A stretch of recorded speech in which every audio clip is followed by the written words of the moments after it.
The year is 80 AD. In the shadow of the newly completed Colosseum, another kind of theater unfolds daily. Here, in the Greco Stadium behind the Basilica Julia, human beings stand on raised platforms. Their feet are chalked white to mark them as fresh arrivals. Placards hang from their necks, tituli listing their origins, abilities, defects. This is the slave market of Rome. And in this place, the Romans reduced human worth to a cold calculation, a price determined by origin, skill, age, and the brutal laws of supply and demand. Today, we uncover how the most powerful civilization in the ancient world put a price tag on humanity itself. To understand Roman slave pricing, we must first understand the scale. By the time of Emperor Augustus, slaves may have comprised nearly 1/3 of Rome's population. They were everywhere, in the fields, the mines, the workshops, the wealthy estates, even in the homes of modest plebeians. Slavery wasn't just accepted in Rome, it was foundational. The empire's wealth, its grand building projects, its very way of life rested on the backs of enslaved people. And where there's demand at this scale, there's always a market. The primary currency was the denarius, a single silver coin that could buy 8 loaves of bread in first-century Rome. This would be the measure by which human lives were valued. But not all slaves were valued equally. The Romans were meticulous, even systematic in how they calculated worth. First and foremost was ethnicity. Where you came from determined much about what you were worth. The Romans held a hierarchy of civilizations in their minds. Greeks, Egyptians, and educated peoples from the eastern Mediterranean commanded the highest prices. They brought literacy, philosophy, medical knowledge, artistic skill. A Greek teacher could fetch 3 talents, that's around 23,000 denarii, equivalent to over 100 years of a Roman soldier's wages. At the other end were the so-called barbarians, Germans, Britons, peoples from beyond the frontier. These were viewed as physically strong but prone to rebellion.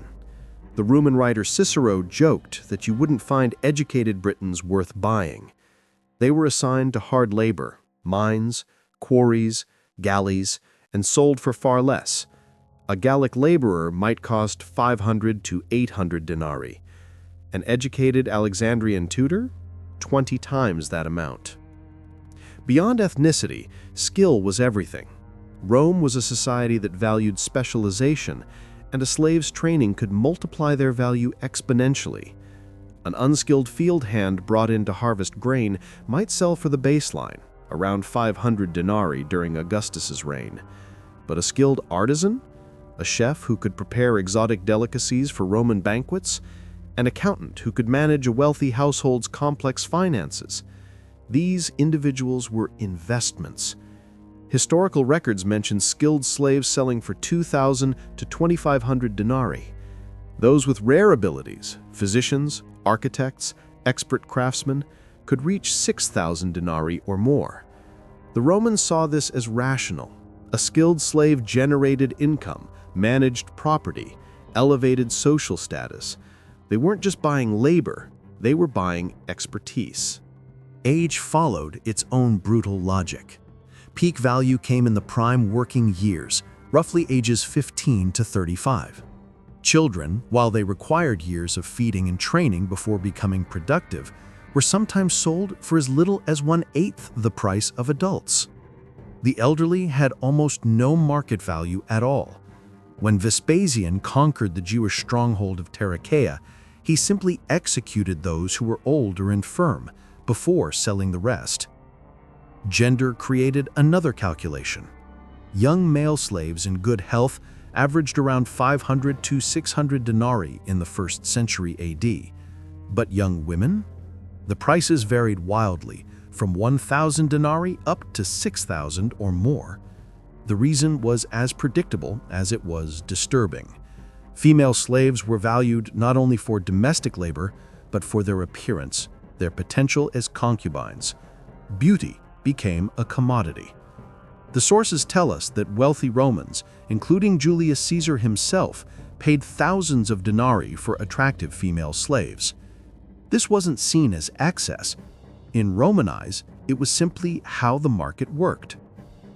Physical inspection was thorough and invasive. Slaves were often displayed nearly naked on rotating platforms so buyers could examine them from every angle.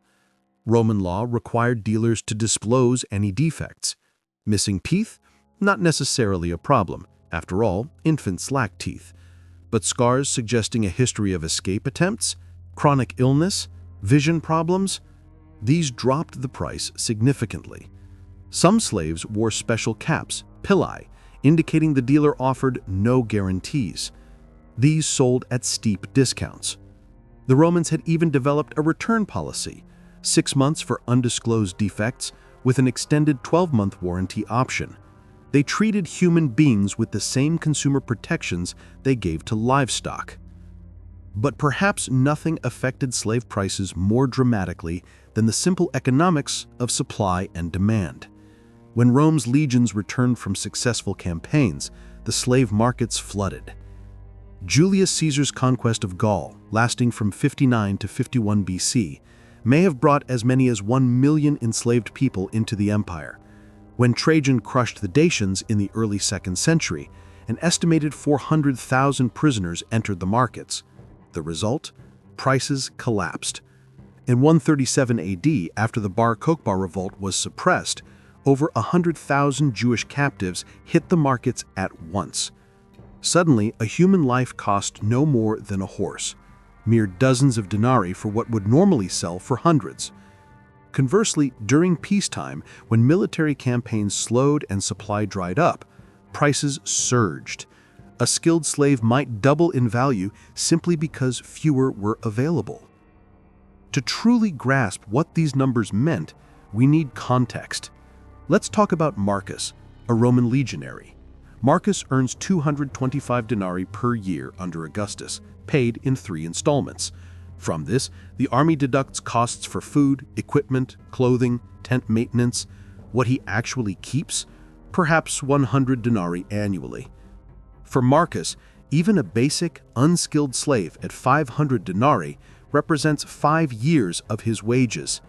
A skilled craftsman at 2,000 denarii? 20 years of his working life. That educated Greek tutor worth 23,000 denarii? More than 2 centuries of labor.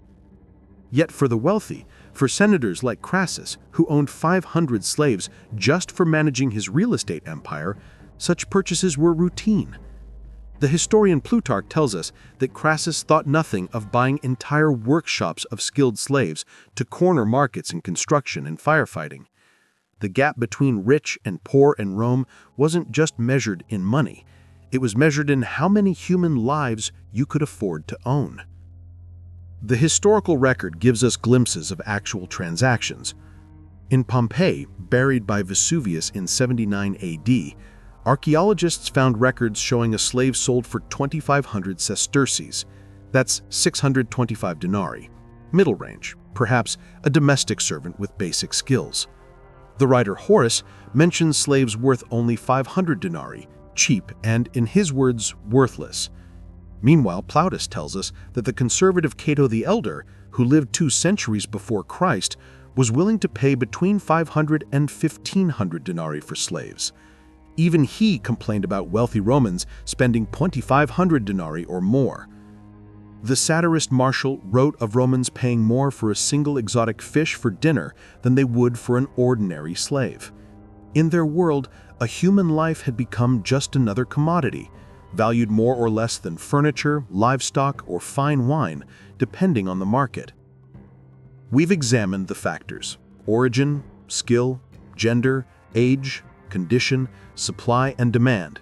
We've seen the prices, from 100 denarii for a child after a military surplus to 23,000 for an exceptional tutor. We've compared them to the earnings of common soldiers, the expenditures of the wealthy. But numbers can never capture the full horror of what these transactions represented. Behind every price was a person, someone who had been free, someone with a name, a family, dreams and fears. someone who might have been a farmer, a teacher, a warrior, a parent, and in a moment, through conquest, piracy, debt, or birth, they became property, reduced to a figure on a placard, a line in an account book. The Romans didn't see it that way, of course.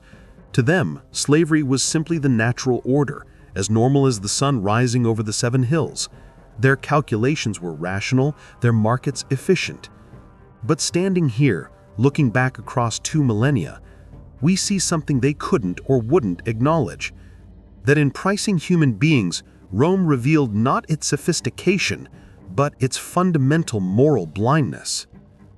The ledgers have survived, the prices are recorded, but the true cost, measured in suffering, in stolen lives, in human potential forever unrealized, that calculation can never be made. If you found this exploration of history's darkest economic systems compelling, please subscribe to Humans History. We uncover the stories that shaped our world, the triumphs and the tragedies, the glory and the shame. Because understanding the past in all its complexity is the only way we can hope to build a better future. Subscribe now and join us next time as we continue to illuminate the shadows of history.